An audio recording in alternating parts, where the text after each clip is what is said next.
श्री स्वामी समर्थ. स्वागत आहे तुमचं माझ्या शिवस्वामी या भक्ती चॅनलवर. तर आजचा दिवस तुम्हाला सुखाचा आनंदाचा जावो ही स्वामींचरणी प्रार्थना करते आणि आजच्या या व्हिडिओला आपण सुरुवात करूया. तर संक्रांतीची कर म्हणजे ज्याला अनेक ठिकाणी किंक्रांत किंवा कर दिन असं देखील म्हटलं जातं. आज आपण जाणून घेणार आहोत एक अत्यंत दुर्लक्षित पण खूप असा प्रभावी उपाय.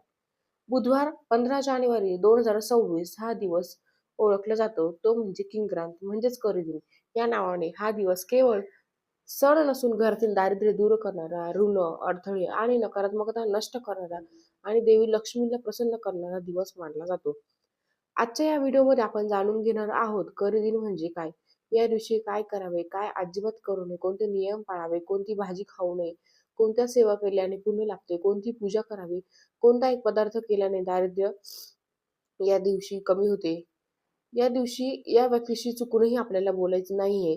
तर याबद्दलची संपूर्ण माहिती त्यामुळे जर तुम्हाला हा व्हिडिओ आवडला असेल तर चॅनलला लाईक करून कमेंटमध्ये श्री स्वामी समर्थ लिहायला अजिबात विसरू नका, जेणेकरून स्वामींची तुमच्या कुटुंबावर, मुलांवर अगदी भरभरून अशी कृपा होईल.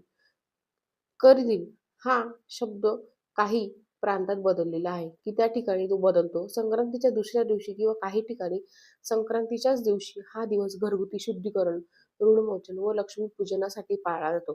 करी म्हणजे घरातील उरलेली नकारात्मकता, जुन्या चुका, दारिद्र्याची छाया, आर्थिक अडथळे या सर्वांचा नाश करण्याचा दिवस म्हणजेच करदिन. किंक्रांत म्हणजे काय तर काळी स्त्रिया जुन्या काळी स्त्रिया जिथे धान्य, कडधान्य, भाजी निवडायच्या स्वयंपाकघराचा पवित्र भाग या दिवशी स्वयंपाक कर शुद्ध केलं जाते. नवीन सुरुवात केली जाते. अन्नपूर्णा व लक्ष्मीची विशेष कृपा मिळते. या दिवशी काय करावे? सकाळी लवकर उठा, ब्रह्ममुहूर्तात उठणे श्रेष्ठ घरात. यामुळे सकारात्मक ऊर्जा वाढते. स्नानानंतर सूर्याला अर्घ्य द्या. तांब्याच्या तांब्यामध्ये पाणी, हळद, तीळ टाकून ओम सूर्याय नमः, ओम गृहिणी सूर्याय नमः या मंत्राचा करायचं आपल्याला. जप करत आपल्याला अर्घ्य जे आहे तर ते तुम्हाला भगवान सूर्यदेवांना द्यायचं आहे. स्वयंपाकघराची विशेष स्वच्छता करा. गॅस, चूल, भांडी, डबा, कपाट, जुनी तुटलेली भांडी बाहेर काढा. रिकामे डबे ठेवू नका. लक्ष्मी आणि अन्नपूर्णाची पूजा करा. त्यामध्ये त्यांच्यावरती तुम्ही कुंकुमार्चन देखील करू शकता. ओम अन्नपूर्णा सदा पूर्णा शंकर प्राणवल्लभे हा मंत्र देखील तुम्ही म्हणू शकता. या दिवशी कोणत्या चुका ज्या आहेत तर त्या आपल्याला प्रामुख्याने टाळायच्या असतात. या दिवशी या गोष्टी जर आपण केल्या तर यांचे जे दोष आहेत तर ते आपल्याला लागतात. यामध्ये सर्वात पहिलं म्हणजे उसने आणि उधार पैसे घेऊही नका आणि कुणालाही देऊही नका. भांडण करू नये, अपशब्द बोलू नये, संध्याकाळी घर झाडू नये, रिकाम्या भांड्यात अन्न ठेवू नये. त्याचबरोबर कडू, आंबट पदार्थ या दिवशी टाळायचे असतात. या दिवशी लक्ष्मीची पूजा करावी. तांब्यामध्ये तीळ आणि गूळ ठेवून त्या लक्ष्मीला अर्पण करा. तुपाचा दिवा लावा. स्वयंपाकघरामध्ये कोणती सेवा करावी? या दिवशी तुम्ही अन्नदान करा, वस्त्रदान करा. गरजू व्यक्तीला तीळदान देखील तुम्ही या दिवशी करू शकता. त्याचबरोबर या दिवशी आपल्याला आपल्या घरामध्ये विष्णू सहस्रनामावली, व्यंकटेश स्तोत्र, लक्ष्मी गायत्री मंत्र, विष्णू गायत्री मंत्र या सर्व स्तोत्रांचं आणि मंत्रांचं पठण जे आहे तर ते आपल्याला करायचं आहे. तर किंक्रांत म्हणजे जुन्या कर्माचा शेवट, नवीन समृद्धीची सुरुवात. अन्न, धन आणि आरोग्य यांचा समतोल या दिवशी जो नियम पाळला जातो त्यांच्या घरात अन्नाची कमतरता कधीच राहत नाही असं देखील म्हटलं जातं. या दिवशी कडू बोलणे टाळा, अस्वच्छता टाळा, मांस आणि मांसाहार किंवा मद्यपान करू नका, झाडे तोडू नका, भिकारी एखादा आलं तर त्याला रिकाम्या हाताने पाठवू नका. त्याचबरोबर घरामध्ये सुख शांती समृद्धीसाठी देवी लक्ष्मीला प्रार्थना करा. या छोट्या छोट्या गोष्टी ज्या आहेत तर त्या आपल्याला करतील म्हणजेच किंक्रांत आहे तर त्या दिवशी आपल्याला पाळायच्या असतात. त्याचबरोबर या दिवशी काही भाज्या ज्या आहेत तर त्या आपल्याला संपूर्णपणे वर्ज्य करायच्या असतात. या भाज्या जर आपण खाल्ल्या तर त्यांचे दुष्परिणाम जे आहेत तर ते आपल्याला भोगावे लागतात. आणि आपण म्हणतो की मी खूप कष्ट करते, उपाय करते, सेवा करते, उपाय करते, पण याला फळ मिळत नाही. कारण ह्या ज्या चुका असतात ना छोट्या छोट्या, त्यामुळे आपल्याला आपल्या केलेले सेवेचं जे फळ आहे तर ते मिळत नाही. या दिवशी वांगी, कारली, कांदा, लसूण, मुळा, टोमॅटो, फणस, भेंडी यासारख्या पारंपरिक ज्या भाज्या आहेत तर त्या आपल्याला या दिवशी खायच्या नसतात. या भाज्या तामसिक प्रभाव वाढतो. यामुळे या भाज्या खाल्ल्या जात नाही. मग आपण कोणत्या भाज्या खाऊ शकतो? बाकीच्या ज्या काही उरलेल्या भाज्या असेल त्या आपण सर्व काही खाऊ शकतो. या दिवशी आपल्याला घरामध्ये एक पदार्थ जो आहे तर तो आवर्जून बनवायचा असतो. हा पदार्थ जर बनवला तर आपल्या घरातील सर्व दुःख, दारिद्र्य जे आहे तर ते दूर होत असते. मग हा कोणता पदार्थ आहे? तर या दिवशी तुम्हाला काय करायचंय, थोडंसं गव्हाचं पीठ घ्यायचंय. त्यामध्ये तुम्हाला गूळ जो असतो ना, तो मेल्ट करून घ्यायचा किंवा वितळून तुम्हाला त्यामध्ये तो घालायचा आहे. आणि त्याच्यापासून तुम्हाला याचे जे भजे असतात किंवा याला काही ठिकाणी गुलगुले म्हटले जाते. हे गव्हाच्या पिठाचे गूळ टाकून तुम्हाला गुलगुले जे आहेत तर ते किंवा जी भजी आहेत तर ती तयार करायची. याला कर उलटणे असं देखील म्हटले जातं. आता तुमच्याकडे याला काय म्हणतात ते माहित नाही, पण प्रांताप्रमाणे त्यांची जी नावं असतात ती बदलत असतात.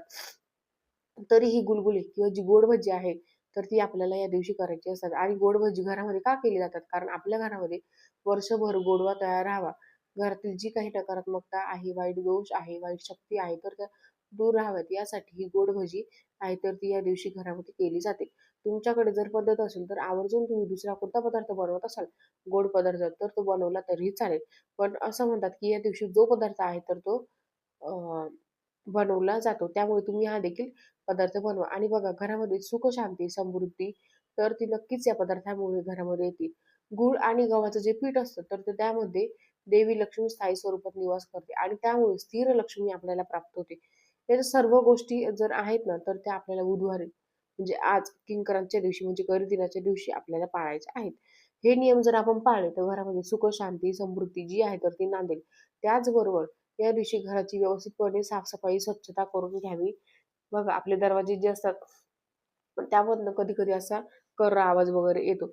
आणि त्यामुळे घरामध्ये निगेटिव्ह एनर्जी जी आहे तर ती तयार होत असते. तर ही निगेटिव्ह एनर्जी दूर करण्यासाठी तुम्हाला जे आवाज आहे तर ते दरवाजाचे बंद करण्यासाठी त्यांची व्यवस्थित ग्रीसिंग वगैरे करून घ्यायची आहे. त्याचबरोबर व्यवस्थित फरची पुसत असताना त्यामध्ये हळद, मीठ, गोमूत्र टाकून तुम्हाला आज फरची पुसायची आहे. हे जे छोटे-छोटे नियम आहेत तर ते सुद्धा आपल्याला पाळायचे असतात. लहान मुलं घरामध्ये असतील तर तुम्हाला पिवळी मोहरी घेऊन ती त्यांच्यावर 7 वेळेस उतरवायची आहे. नंतर ती फेकून द्यायची आहे. मुख्य दरवाजावरून सुद्धा पिवळी मोहरी 7 वेळेस उतरून ती फेकून द्यायची आहे. या ज्या गोष्टी आहेत तर त्या आपल्याला अगदी छोट्या-छोट्या वाटतात. पण त्यांचे जे प्रभाव आहेत, त्यांचे जे परिणाम आहेत तर ते अगण्य असतात. आणि त्याचा खूप चांगला फायदा जो आहे तर तो आपल्याला होत असतो. त्यामुळे या गोष्टी तुम्ही करण्याचा प्रयत्न करा. आणि बघा, खूप चांगला फायदा जो आहे तर तो तुम्हाला या दिवशी या गोष्टींचा होत असतो. आपल्याला हे परिणाम जे आहेत तर ते लगेच दिसत नाही. पण ज्यावेळेस आपण एखाद्या अडचणीमध्ये असतो, एखाद्या दुःखामध्ये असतो, त्यावेळेस आपल्याला या सेवा केलेल्या असतात आणि या पवित्र तिथींवरती त्याचे हे पुण्य त्या अडचणीमध्ये नक्कीच आपल्याला कामात येत असतात.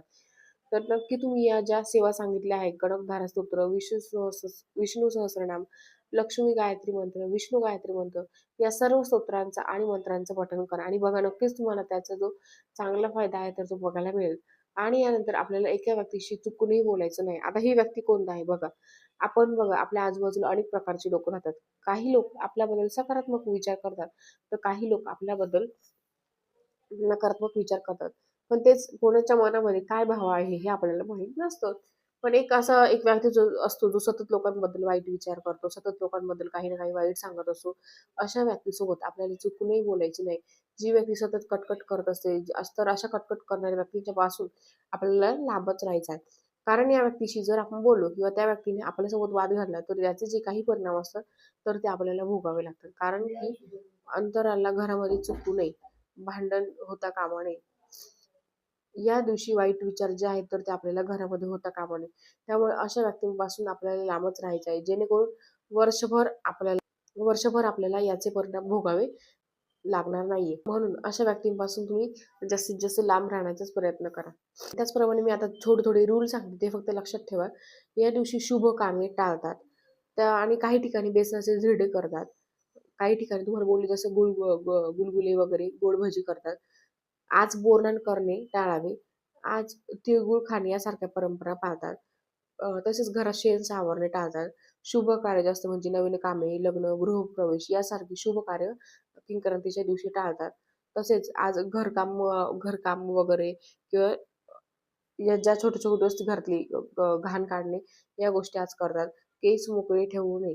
केस मोकळे ठेवून काम करू नये. त्याचप्रमाणे सुनसानी जागेवर जाणे किंवा लांब प्रवास टाळणे अ, टाळ टाळायची शक्यता आपल्याला. या दिवशी आपल्याला वादविवाद करणे सुद्धा टाळायचं आहे. कोणाशीच भांडू नका.